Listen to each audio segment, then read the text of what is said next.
દાહોદમાં સેફટીની લાપરવાહીના કારણે hospital seal કરવામાં આવી।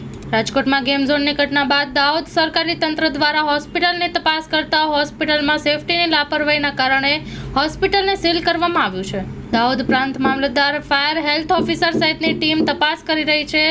બરોડા મલ્ટી સ્પેશિયાલિટી હોસ્પિટલમાં તપાસ કરતા લાપરવાહી સામે આવી। હોસ્પિટલમાં 6ઠા માળે મેડિકલ વેસ્ટનો ઢગલો જોવા મળ્યો। G2+ પરવાનગી સાથે હોસ્પિટલને સીલ કરવામાં આવી। ત્યાં સુધીમાં 8 દર્દીઓને ઝાયડસ હોસ્પિટલમાં ખસેડવામાં આવ્યા હતા। અન્ય હોસ્પિટલની પણ 17 મિનિટ પહેલા તપાસ કરવામાં આવશે। તેમના ત્યાં સેફટીને લઈને કોઈ પણ લાપરવાહી નીકળશે તો સરકારી તંત્ર હોસ્પિટલ પર કડક કાર્યવાહી કરશે।